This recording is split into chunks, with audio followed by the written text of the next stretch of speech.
Hey y'all, hello YouTube family. I am back with another update. So I have a few things to touch on. If you see me keep looking down, I had to literally write down my notes because I have a few things to go over and I can't remember this stuff off the top of my head. But I did want to touch on first because y'all know I just get straight into it. Now, the last time you probably heard from me, I had 5 jobs. 6 technically because I'm a mother, a single parent. The jobs really wore me out while trying to build my clientele as well. Not trying, while building my clientele. Alongside with me working the 4 other jobs, I had to still be a mother. And y'all, this was super duper exhausting. I mean, I knew it was going to be hard, but sometimes you don't know how hard it's going to be until you go through it. And I've learned that growing up as just a regular human, and we have our own opinions on things that we've never ever went through, never ever been through. We always have an opinion about what we thought, what we think, what we ain't going to do. You better than me, or, I couldn't do that. I couldn't do this, or I can't do this. All you got to do is that. All you got to, right? Until you go through it, you have no clue. I don't care what your thoughts could be about the situation. You have no clue because Lord knows I had a full thought about this whole situation. I'll do anything it takes to take care of me and my kids, which I will, but you don't really understand the emotional exhaustion that comes with that and the residue that's left behind that you still have to work through in order to do it all over again the next day.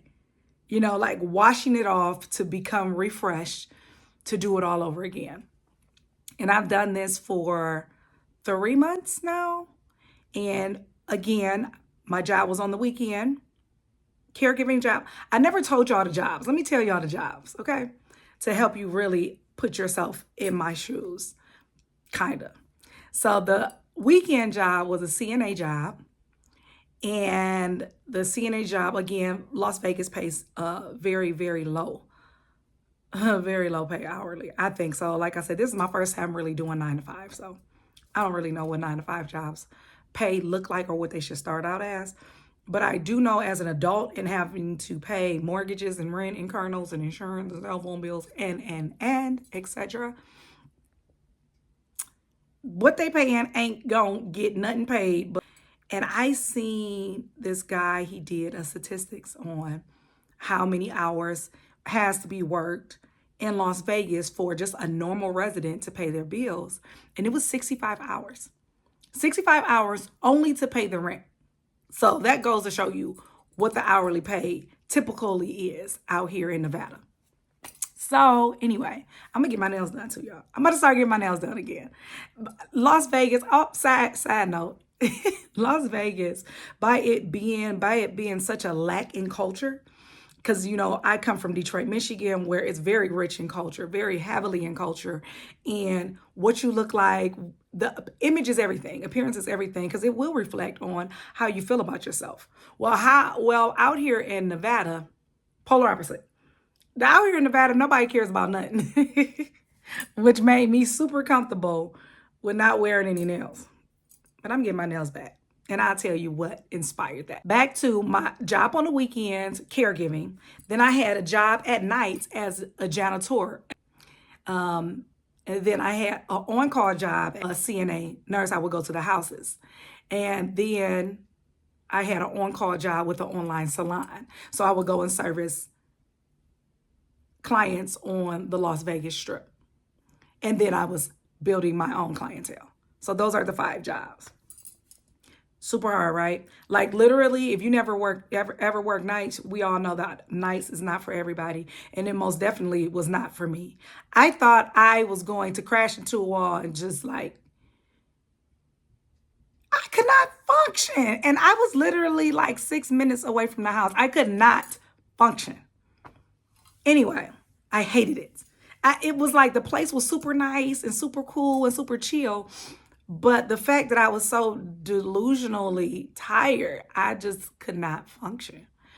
And not only that, I realized by a lot of people, when you work a 9 to 5, you don't realize, unless you're an entrepreneur and have work for yourself, that the dreams in the 9 to 5s are dream snatchers and goal killers because they require so much of you mentally, and they never ever pay you your worth.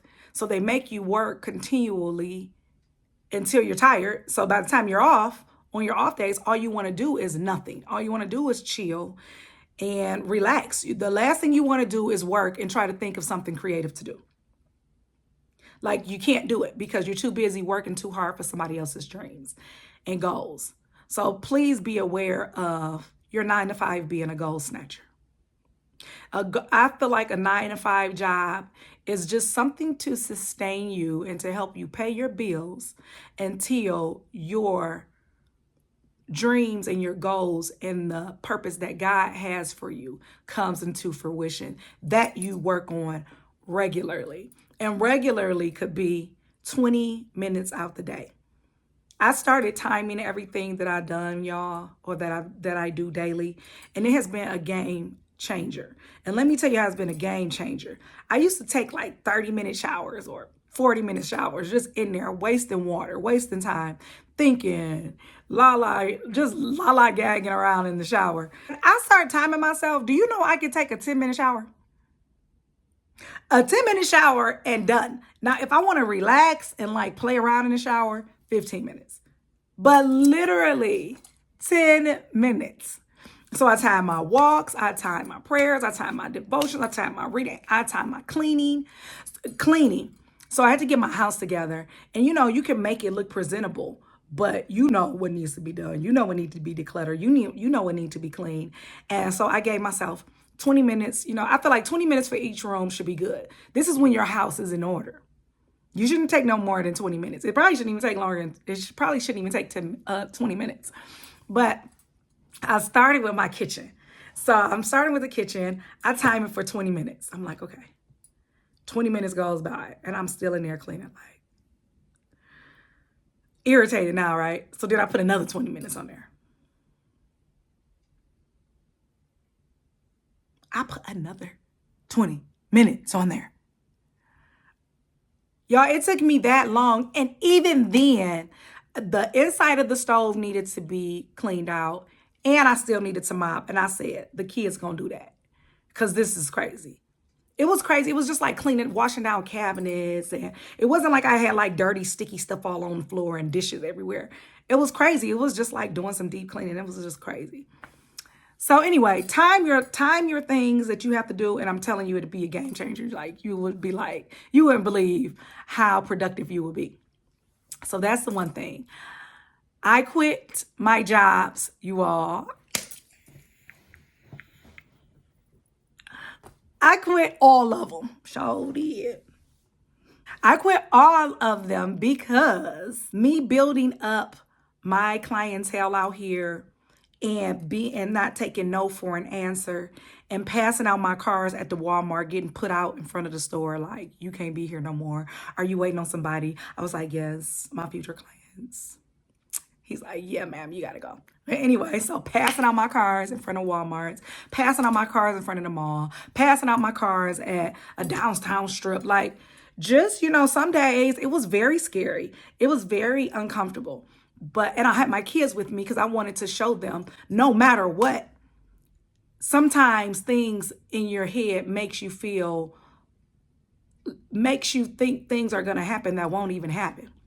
And you got to face them. You got to face them. So I had to face them because I had no choice. Well, I had no choice. So it was like, whatever. People were saying no. But a lot of people, believe it or not, 90% of the people were very nice to us.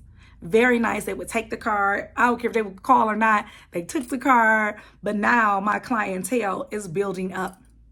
I used to do the one day rental until my clientele started building up, where it ended up being like 4 or 5 days that I would have to do a daily rental. Well, then that was more than like booth rent.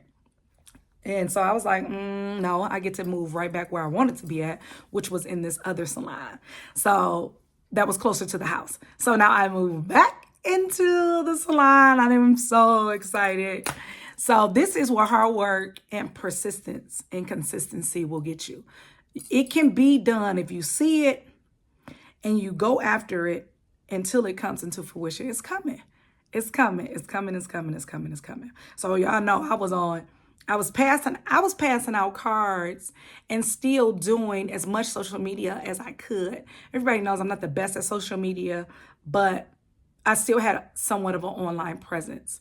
And then I still had people praying for me. And then I still had clients and friends that would refer their friends here, like 2 people, and they're still here. So thank y'all.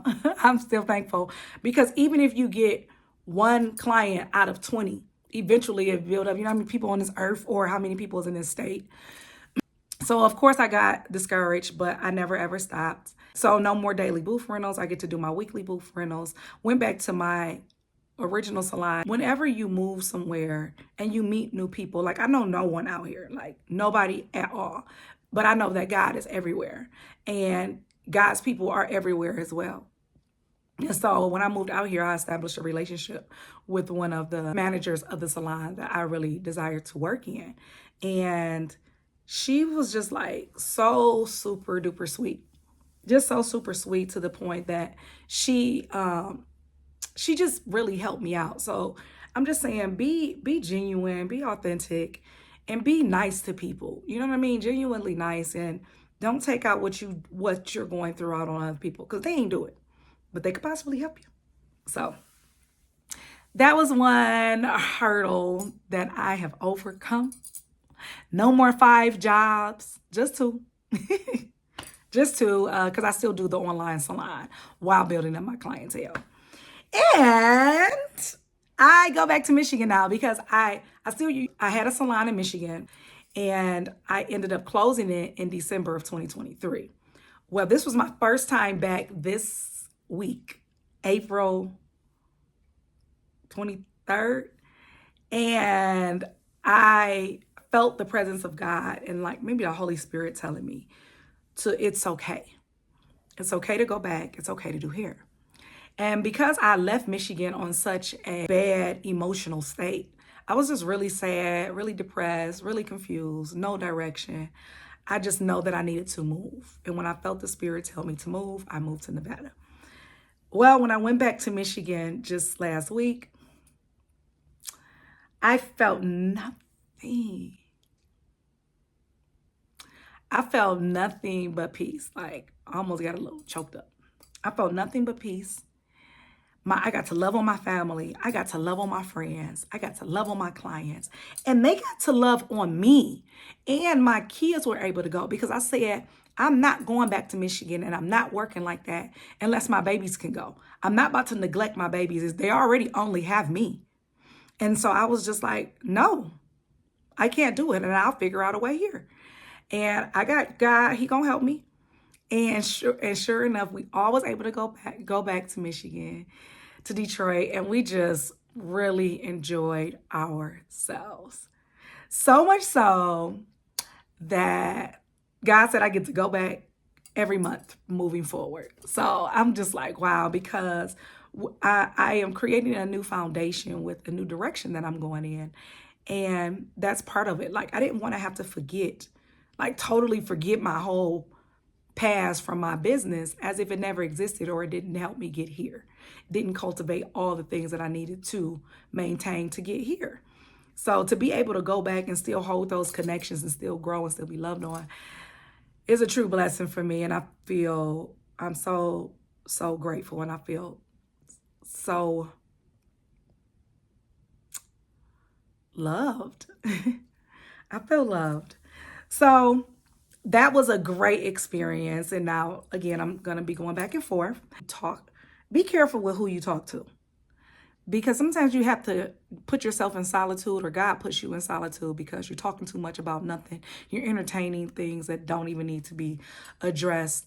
A few people call me and I'm just checking in on you, just checking to see how you're doing. And I'm just like, yes, I still got five jobs. Yes, I don't have enough money to get my kids to school. Yes, I am fighting over gas money. Yes, I am still late on my bills. And they would say, oh, well, you got this, Don. You got this. If can't nobody else do it, you can do it. I don't want that cheerleader. Sorry, I don't know if that sounds mean or not, but you have to protect your own peace, because some people call just to hear if you're fighting and it makes them feel good, you know? And some of them don't even know what they're doing consciously. But to protect your progression, you have to make sure, don't answer phone calls and entertain conversations that don't benefit you in your time of distress. Like, this was a distressful situation. And for people to call just to say, I'm just checking in on you with nothing to offer. Nothing to offer but an ear to say, oh, you could do this. You got this. I don't want to hear that. No, thank you. You can keep that. Just pray for me. And you don't have to call and tell me that you pray for me. I'm not calling telling people that I pray for them, but that don't mean I'm not praying for them. So just be careful what type of encouragement you give people when they're in their time of distress, you know, and if you're being nosy or if you're being negative, if you're just trying to carry a conversation on with someone else and using that person as a topic, you know. So for me to make sure that I wasn't being selfish and self-centered or self-absorbed, getting mad over things that other people didn't have any control over or any influence in the decisions that I made. So what they would do wouldn't affect me. You know, I had to be careful on what conversations I had with certain people, because these are my decisions that I made. And therefore, these are the things that I have to correct, me and God. And so getting mad over somebody not giving me something or calling without a solution was just things that could be avoided, and being mad over something that somebody probably didn't even think twice about. Like, you know, gas money. I told some of my clients, they were pissed off at me, but I just felt like asking for gas money was like, I don't know. It was very uncomfortable to ask and to keep asking. And one of my friends told me, she said, nah, I can't believe you wouldn't do that. She said, but then I could. She said, because you know, what we don't realize is that so many people have been in our situations, and so many of them still are in the situation. So you feel like you're alone, but you have no clue how many people have been where you are and who can help you through it. So don't feel like you're alone. Don't feel like you can't reach out to people. And I was just like, you know, because people can hold some stuff. It ain't my business. It ain't my business, because sometimes I probably couldn't have helped them either, you know, at the time. But that really made me feel good. I had a friend / client. She tells me, I need to come up with a name, because client ain't the words for Michigan. That's for dang on sure. She's talking about some, I should name my clients Framelets. Girl, I don't know. She's so crazy. But I'm going to think of a name because together. So, Michigan Framets. I love y'all. And I'm loving on my new ones too. Everybody is welcome. And also, so listen, okay. This is a long video. I hope y'all watch the whole thing. But I started paying my tithes. I haven't paid my tithes since I was in my 20s, but I don't think I paid my tithes since I stayed with my mother. And I haven't stayed with my mother since I was 18. Okay? So I started paying my tithes. And I swear, I want to say like the next following week, I just started to make more and more money. Each week changed. It was like more clients. And all I could feel was, I was like, wait a minute, where's all these clients coming from? Like, I know I did the footwork, but wow, like all at once. And all I heard, the first thing that came to my mind was my tithes, because nothing else has changed. And I was just like, wow, like I'm paying my tithes because this is what the Lord said to do. So I'm paying my tithes. I mean, not to get a blessing or whatever else. That's just what he said to do. So I just did it. And the blessings are coming in, the financial blessings are coming in, and I want to say it's all due to paying my tithes, y'all. So if you're feeling the pull or the nudge to be pulled on to pay your tithes, pay your tithes. And also, sometimes and one thing too, you feel like if I pay my tithes, I could have paid this bill with it, I could have paid that bill with it. I had been down for so long and broke for so long. I felt like at the time the first tithe that I paid was like 180 something dollars, something like that. And I was just like, this little $180 ain't gonna make no difference. It literally ain't gonna make no difference with me paying my bills. So this is what God say to do. Here you go. And I swear I didn't even feel it. Like I don't even feel it. No type of impact of it not being there. It's just like sowing a seed, and I guess you would just continually water it, and it's growing. The seed grow overnight, y'all. The seed grow overnight. That's what I'm gonna say. So anyway, pay your tithes, and also don't let any type of anger that you're going through. I didn't realize, like I had a situation with one of my family members, and I just wrote it off. I'm one of those people that if you do something to me, I don't just hold on to it and tell everybody in the world about what you did to me and you this and that. I literally know if I didn't do anything to you or intentionally. No, if I didn't do anything to you, I am not going to dwell and harp on it. What I will do is keep you at a distance for me to maintain productivity and my peace. That's any and everybody. Like, that's just what I do. I don't dwell on it. I'm not going to talk about it every day. I'm not going to talk about it every week. I'm not going to talk about it every month. And those that bring it to me, guess what? It's going to be a short conversation with that as well. Because I don't know, I have something internal in me that won't let me dwell on negativity, because I know what it can do when it eat at your spirit. And it feels like it's a halt, like a stop. It's a stop with anything you have going on. Love, relationships, growth, kids, family. You can't even focus on that, because you just focus on something that you have no control over. I can't control what a person feels about me. I can't control what a person wants to do or talk about or say about me. I can't control any of that. So therefore, I won't be bothered with it. I never have, and I won't start now at my age. Like, it's just not going to happen. So I usually just put it to the side. And when I put it to the side, oftentimes I think I forget about it, because by that time, I have forgiven you, but I haven't forgotten. So I got to make sure that I keep myself safe. I'm too old to be popping and snapping on somebody. Like, come on. I have too much to lose. Like, literally, inside and outside, too much to lose. But anyway, me and the family member, we ended up talking it out, addressing the situation. We're now on an easy, lighter streak. And I didn't even realize, because like I say, I put it to the side, so I didn't really think too much about it until I actually talked to the person. And it was like, oh, this situation is still here and it hasn't been addressed. And now that it's been addressed, it was just like more love that overflowed in my cup. Because although I still love the person, I still prayed for the person. I just didn't think about what the other person was going through, because I felt like I didn't have any impact with that, because I didn't cause it. But after talking and feeling the love between us again, I said, oh, goodness, I guess we could have talked about this a little earlier. But I'm glad that we had the conversation. I'm glad that we're over it. I'm glad that we got past it. And that happiness continues, you all. So this is my story, and I got it all out, and I will keep you all updated again. Again, I will be on here weekly, as usual, on a Monday. And until then, you guys stay blessed. Bless your heart and all your parts.